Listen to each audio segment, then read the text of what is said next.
quem prolongará os seus dias? Quando irrompeu o reavivamento em Jerusalém, um anjo falou com o apóstolo Filipe, instruiu para que fosse para o deserto de Gaza. E lá Filipe encontrou um diplomata etíope assentado em seu carro. O homem estava lendo em voz alta o livro de Isaías. Então Filipe perguntou ao oficial: compreendes o que vens lendo? Atos 8:30.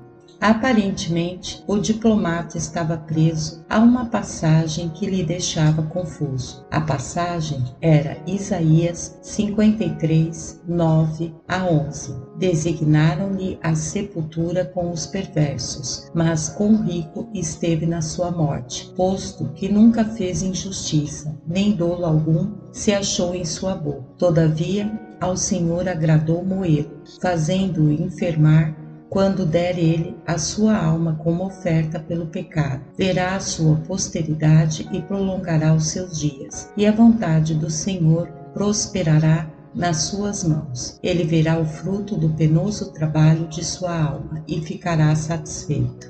Até a esta passagem, o diplomata deve ter ficado entusiasmado, lendo a profecia de Isaías. Ela descrevia um homem no futuro, que devoraria a morte, enxugaria toda lágrima e removeria a reprimenda contra o seu povo. Ele tiraria as trevas dos cegos, libertaria os cativos das prisões e livraria as pessoas da cova e dos calabouços. Finalmente, este homem iria remir para si um povo, guiando-os por um caminho que lhes era desconhecido, e ele seria uma aliança para essas pessoas, levando-as às fontes de águas vivas. Segundo Isaías, esse homem que viria teria o governo sobre seus ombros e estabeleceria um reino eterno que nunca passaria. Os reis o reverenciariam e príncipes se levantariam para adorá-lo. Ele seria luz para os gentios, trazendo salvação para todos os cantos do mundo. E seria um Salvador eterno. Tente imaginar o entusiasmo do etíope ao ler estas coisas maravilhosas. Evidentemente, esse diplomata estava com fome de Deus, ou não estaria lendo as Escrituras. E agora a profecia de Isaías revelava a vinda de um rei eterno. Com tantas revelações, o pensamento do diplomata deve ter se formado. Quem é esse homem maravilhoso? Porém, tinha ele acabado exatamente de ler sobre a glória e a grandeza desse homem que viria, quando tropeçou nas palavras de Isaías, que o confundiram. De sua linhagem, quem dela cogitou, porquanto foi cortado da terra dos viventes. 53:8. Na sua humilhação lhe negaram justiça. Quem lhe poderá descrever a geração? Porque da terra a sua vida é tirada. Atos 8:33. Por fim, o diplomata leu um verso que parecia contradizer essas coisas. Verá a sua posteridade e prolongará os seus dias, e a vontade do Senhor prosperará nas suas mãos. Isaías 53:10. Tudo isso era tão confuso. O etíope volta-se para Filipe e pergunta: como poderei entender se alguém não me explicar? Atos 8:31. Eis o que lhe estava confundindo. Como o morto pode ver seus filhos? E como pode prolongar seus dias na terra? Isaías diz que tal homem será eliminado, morto e sepultado. Como ele poderia ter sobre si a boa vontade do Senhor nessas condições? Como seria sua descendência declarada ao mundo? Talvez ajude perguntarmos o que quer dizer a frase: quem lhe poderá descrever a geração? Em grego, o sentido vem da raiz, que significa canalizar um ato. Em outras palavras, quem irá inteiramente dizer respeito como parente a este homem e a todos os seus atos? Quem demonstrará amplamente ao mundo tudo a que ele se refere? Quem manterá sua lembrança viva? Nesse ponto, Filipe começa a abrir os olhos do etíope. Primeiro, Filipe explicou, e começando por esta passagem da Escritura, anunciou-lhe a Jesus. Atos 8:35. Filipe explica ao diplomata: o homem sobre o qual você está lendo já veio, o seu nome é Jesus de Nazaré, e ele é o Messias. A seguir, Filipe explica Isaías 53:11. Ele verá o fruto do penoso trabalho de sua alma e ficará satisfeito. Filipe diz ao diplomata basicamente: o penoso trabalho de Cristo foi a crucificação, é quando ele foi cortado dentre os viventes e sepultado, mas o Pai levantou-o dentre os mortos, e agora ele está vivo em glória. Todo aquele que confessa o seu nome e crê nele se torna seu filho. Na verdade, a posteridade de Cristo vive em todas as nações. É assim que a sua vida é prolongada, através do Espírito Santo em seus filhos. Agora você também pode ser um filho seu. Que novas incríveis aos ouvidos do etíope. Não é de se admirar que tenha ficado ansioso para pular do carro e ser batizado. Respondendo ele, disse: creio que Jesus Cristo é o Filho de Deus. Então mandou parar o carro, ambos desceram à água e Filipe batizou o eunuco. Atos 8, 37 a 38. A questão para nós é: como a vida de Cristo é prolongada em nossa geração? Tenho de perguntar a mim mesmo: como prolongo a vida de Cristo? A minha própria vida é uma expressão plena de quem Ele é? Sou eu verdadeiramente um canal através do qual a vida de Jesus é desenvolvida? Será que o meu andar revela que Ele está vivo e ativo hoje? Para responder essas perguntas, devo também perguntar: eu levo a sério a profecia de Isaías 53? Posso eu honestamente dizer que sou semente, descendência de Cristo e que Ele está satisfeito pelo que vê em mim? Quando falamos sobre prolongar a vida de Cristo, estamos nos referindo ao fluir de sua vida em nós. Como manter esse fluxo tal que o testemunho de Jesus possa se estender através de nós? Atente para Provérbios 4:23. Sobre tudo o que se deve guardar, guarda o teu coração, pois dele procedem as saídas da vida. Prego com intensidade sobre a necessidade de se orar, jejuar e estudar as Escrituras. Também pleiteio de Deus o favor de eu ter mais fome de buscá-lo, de caminhar mais perto dele, de uma maior paixão por Jesus. Mas Provérbios diz que temos de avaliar itens ainda mais profundos do que estes. Esse versículo fala de questões do coração, de coisas ocultas e secretas que determinam o fluxo vital que emana de nós. Veja, mesmo se eu orar durante mais horas, se jejuar com mais frequência e ler a Bíblia com mais diligência, ainda assim posso estar contaminado na mente. Pode haver bloqueios em meu coração que impedem o fluir da vida de Cristo em mim.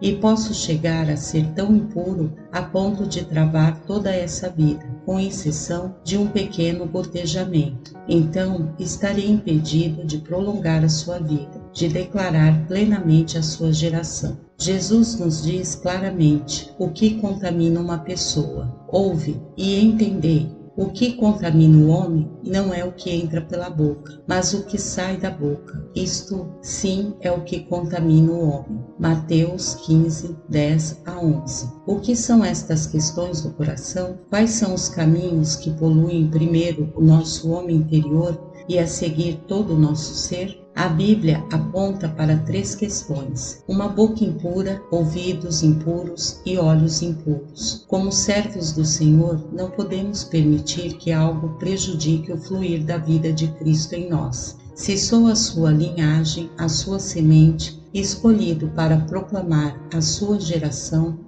para canalizar a sua vida ressurreta através do meu caminhar. Então, tenho de governar o meu coração e as minhas ações pela sua palavra. E se alguma parte do meu homem interior for contaminada, a minha boca, os meus ouvidos ou olhos, então a minha vida exterior e o meu testemunho serão prejudicados. 1. Uma boca impura. Mais uma vez, voltamos a Isaías 53 para um retrato de quem Jesus é e daquilo que se relaciona com ele.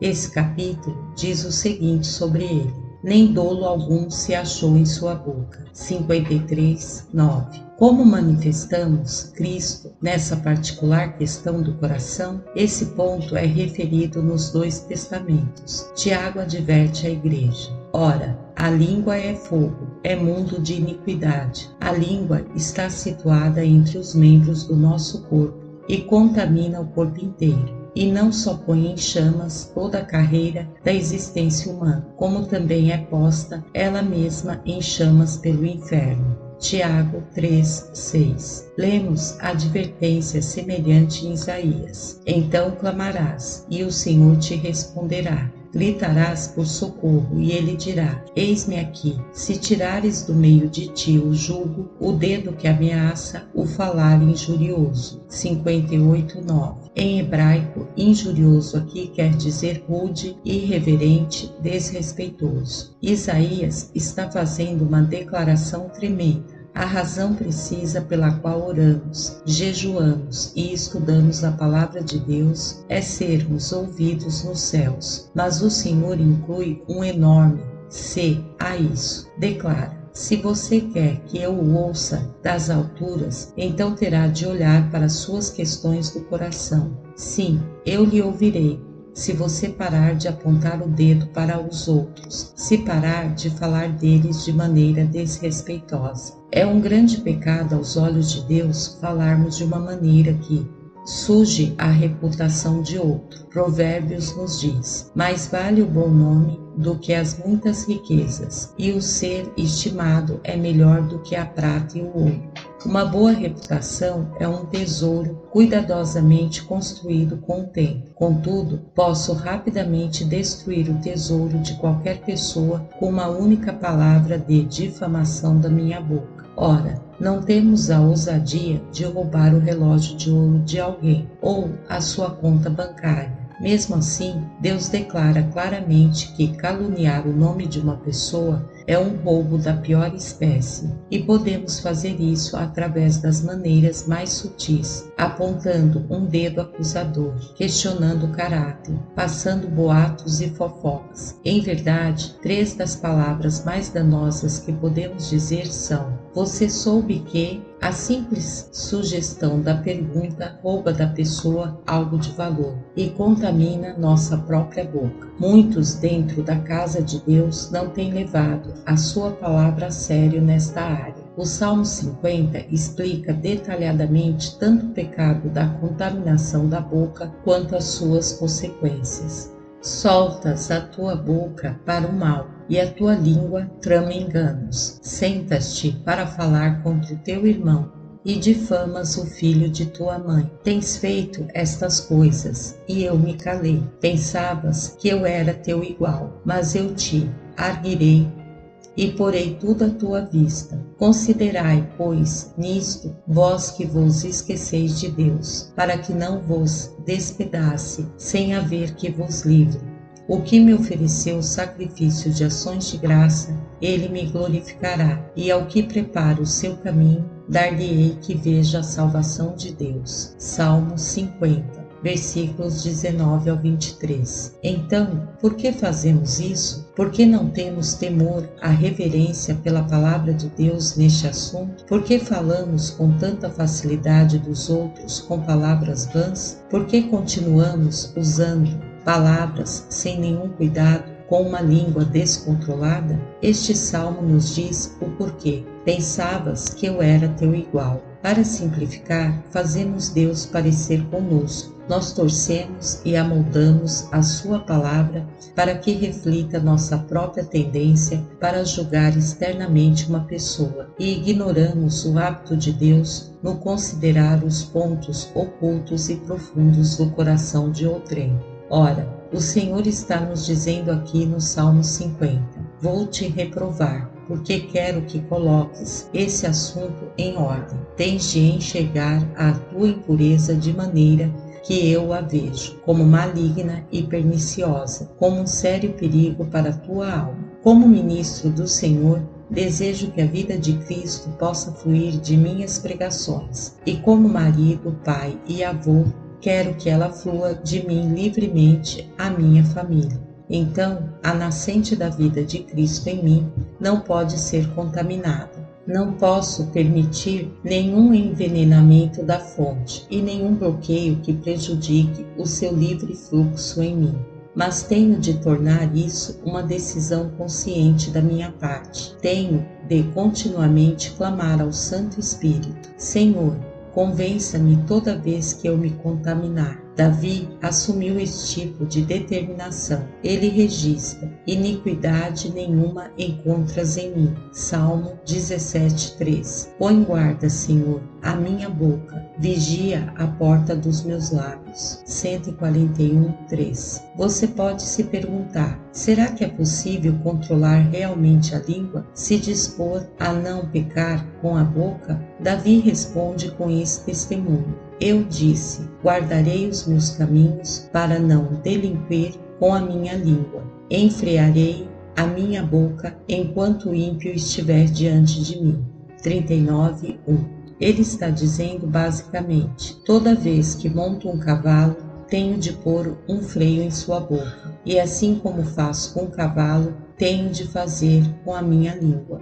2. Ouvidos impuros. Como proclamar a geração de Jesus em relação a este ponto? Como eu prolongo a sua vida no tocante a guardar os meus ouvidos da impureza? Novamente, Isaías fala do exemplo de Cristo. O Senhor Deus me deu língua de eruditos, para que eu saiba dizer boa palavra ao cansado. Ele me desperta todas as manhãs. Desperta-me o ouvido para que eu ouça como os eruditos. O Senhor Deus me abriu os ouvidos, e eu não fui rebelde, não me retraí. Isaías 50:4-5. Note, o último versículo: Jesus era despertado cada manhã pelo Espírito Santo, e o Espírito sintonizava os ouvidos de Cristo para ouvir a palavra do Pai. Quando Jesus testifica: eu não fui rebelde, não me retraí, está dizendo: quando eu estava na terra, aprendi o que deveria dizer, fazer e ouvir, e nunca me retraí quanto a isso. Segundo Paulo, Jesus aprendeu a obediência através dos sofrimentos. Agora, Cristo está dizendo: tudo aquilo que o Pai me mandou fazer, eu fiz. Aceitei a palavra dele, não importando as consequências. Amado, eu preciso deste tipo de despertamento espiritual todos os dias. Tenho de ser lembrado pelo Espírito Santo. David, feche teus ouvidos a todos os tipos de calúnia, mexericos e sujeira. Evite ser contaminado. Os próprios discípulos de Jesus tinham ouvidos impuros. Uma ocasião, ele lhes disse: fixai nos vossos ouvidos as seguintes palavras: o Filho do Homem está para ser entregue nas mãos dos homens. Lucas 9:44. Ele estava dizendo, em outras palavras: prestem muita atenção, pois estou prestes a lhes dar uma importante revelação. Eu vou ser crucificado. Então, que isto penetre bem fundo em seus ouvidos. Trata-se de uma coisa que vocês precisam saber. Jesus nunca havia sido tão enfático com os discípulos. Ele nunca tinha dito: fixem em seus ouvidos essas palavras. Se vocês nunca ouviram nada que eu disse, ouçam agora. Então, como eles reagiram a isso? As Escrituras dizem: eles, porém, não entendiam isto. 9:45. Porque eles não conseguiram ouvir o que o Mestre estava lhes dizendo, porque os seus ouvidos haviam se tornado impuros pelo interesse pessoal. Imediatamente lemos: levantou-se entre eles uma discussão sobre qual deles seria o maior. 9:46. Eis aqui prova positiva de que ouvidos impuros não conseguem receber as revelações profundas da palavra de Deus. Estes homens não podiam ouvir a voz de Jesus, mesmo estando ele diante deles em carne e osso, falando-lhes normalmente. Pelo contrário, as Escrituras dizem: isto foi-lhes encoberto para que o não compreendessem. 9:45. Tenho de perguntar: será que a experiência dos discípulos na crucificação teria sido diferente se eles tivessem sido capazes de ouvir Jesus? Será que teriam fugido como fizeram ou teriam reagido diferente? A verdade é: Qualquer um que esteja absorvido em seus próprios interesses não consegue enxergar o fato real em relação a si, e se conseguisse enxergar, não admitiria. É por isso que os discípulos não conseguiram ouvir o que Jesus estava lhes dizendo. Eles estavam tão centralizados em si mesmos, com tanta vontade de elogiarem a si próprios, que não conseguiram ouvir a voz de Cristo ou de qualquer pessoa piedosa. Eu não havia compreendido o quanto sou culpado deste terrível pecado até a recente série de pregações que fiz nas Ilhas Britânicas. Meu filho Gary e eu estávamos sendo levados de carro ao local de pregações por um pastor. Ele educadamente perguntou como estavam decorrendo os nossos cultos. Quando tentei responder, contudo, ele me interrompeu para falar de suas próprias pregações. Isso ocorreu várias vezes. A cada uma delas, ele me passava na frente, com histórias de ter tido multidões maiores, de ter visitado mais países do que eu.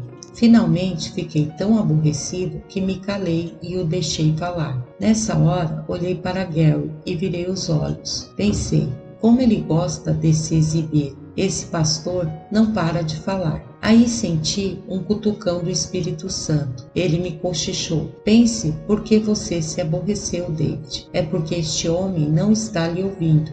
Você é quem queria estar falando. E agora, ouvindo as histórias dele, você quer se vangloriar do seu próprio ministério. Você pode ter parado de falar, mas tem um espírito de vanglória no coração. E mais, eu havia tornado a minha boca impura. Note que eu não havia dito nada terrível sobre aquele homem. Na verdade, eu não havia proferido uma única palavra sobre ele. Contudo, simplesmente virando os olhos, eu o havia caluniado para o meu filho. Posso pregar sobre santidade, posso mostrar os pecados da sociedade, posso ministrar sobre a vitória da nova aliança, mas se permitir que meus ouvidos fiquem impuros, se eu bloquear outra pessoa concentrando-me em meus próprios interesses, se eu não conseguir ouvi-la com respeito, então a vida de Cristo não é prolongada em mim. Terei deixado de viver uma vida que satisfaça ao Senhor e não estarei difundindo o fruto de seu penoso trabalho. 3. Olhos impuros. Mais uma vez, voltando à profecia de Isaías sobre Cristo, e esta passagem revela que Jesus possuía olhos puros, não contaminados, deleitar-se-á no temor do Senhor. Não julgará segundo a vista dos seus olhos, nem repreenderá segundo o ouvir dos seus ouvidos. Isaías 11:3.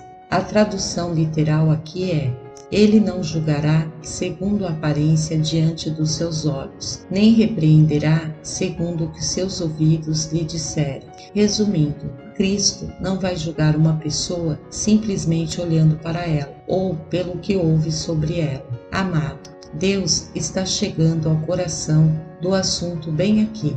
Naturalmente, sabemos que a pornografia torna os olhos impuros, assim como muitos filmes e programas de TV. Em verdade, poderíamos listar um enorme catálogo de coisas que contaminam os olhos, mas há um pouco mais profundo e oculto com o qual temos de tratar, e trata-se do julgamento mental. Eu pergunto, por que não consideramos o julgamento mental que fazemos sobre os outros como sendo um pecado sério? Muitas vezes, quando encontramos alguém, nós imediatamente o medimos. Após breves olhadas e breve troca de palavras, achamos que conseguimos medir acuradamente esta pessoa. Imediatamente julgamos o seu caráter, pelo pouco que vimos e ouvimos. Nem dá para eu dizer quantas vezes tenho feito isso com as pessoas. Encontro alguém e penso, o meu espírito não está me dando um bom testemunho sobre tal pessoa. Ela não consegue me olhar nos olhos. Não dá para eu especificar já, mas alguma coisa não está certa com ela. E confio em meu julgamento interior como se fosse infalível. Pior, os nossos rápidos julgamentos sobre as pessoas estão muitas vezes contaminados por relatos malévolos da parte de outrem. Uma palavra desrespeitosa fica plantada em nossa mente e ela traz a tonalidade de tudo que pensamos sobre alguém que ainda nem vimos. Então, quando ficamos na presença desta pessoa, a terrível palavra que ouvimos volta correndo à nossa mente e medimos a pessoa segundo o que nos foi contado. Durante a minha visita à Grã-Bretanha, um pastor bem intencionado me puxou de lado e cochichou: "Você vai encontrar um homem muito rico no próximo culto. Quero preveni-lo que ele se acha o dono da igreja, porque dá muito dinheiro." Como resultado, ele afastou muita gente boa. Eu me permiti ser contaminado por essa palavra, e quando encontrei o homem rico, mal lhe dei atenção. Nem lhe dei chance, porque já lhe havia julgado pelo que tinha ouvido. Me arrependi disso, mas ao longo dos anos tenho sido culpado por este pecado. Vez após outra, secretamente, tenho julgado milhares de homens e mulheres a partir de opiniões mentais rápidas formadas sobre eles de imediato. Algumas vezes até recusei ou rompi relações com pessoas devido a julgamentos rápidos. Julguei um ministro dessa maneira quando estive na Grã-Bretanha. Assim que começou a adoração, para o início do culto, o pastor pulou da cadeira e correu por entre os bancos, rejubilando-se. O meu primeiro pensamento foi: esse homem está querendo aparecer, está agindo na carne. Então o pastor ajudante se inclinou e cochichou para mim: "Pastor David, o senhor sabe por que ele está fazendo isso? É porque ele tem uma consciência limpa. Ele é um homem feliz." Eu havia permitido que a minha visão literal prejudicasse a minha visão espiritual, e isso contaminou os meus olhos. Jesus adverte especificamente sobre esse pecado: "Não julgueis segundo a aparência, mas julgai segundo a reta justiça." João 7:24. Há pouco tempo encontrei um ministro que conheço há anos. Toda vez que o encontrava no passado, eu comentava com minha esposa: "Esse homem é tão vazio, tão aparecido, não sei como Deus pode abençoá-lo." Aí encontrei esse mesmo homem após o Espírito Santo ter tratado comigo quanto ao julgamento mental em relação aos outros. Desta vez o Espírito me disse: "Ame-o, se aquiete e ouça-o. A seguir, ore com ele." Obedeci, amei aquele homem, ouvi-o falar e após isso peguei sua mão e orei. Assim que nos separamos, uma coisa estranha aconteceu comigo. Fui atingido pela dor. Um terror passou através de mim, o terror do que eu houvera feito a esse homem durante anos. Enxerguei a extrema pecaminosidade da minha impureza. Davi exorta: "Sejam agradáveis as palavras da minha boca e a meditação do meu coração perante a tua face, Senhor, rocha minha e libertador meu."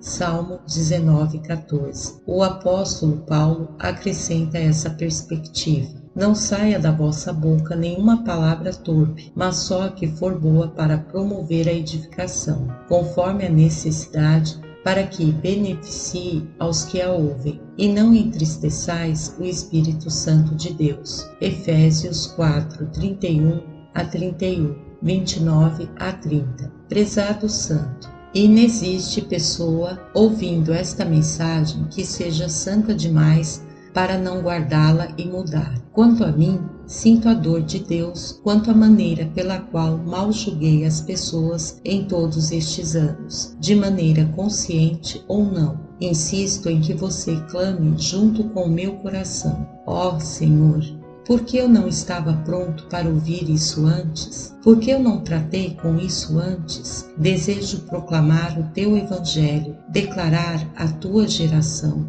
Por favor, Jesus, perdoa-me.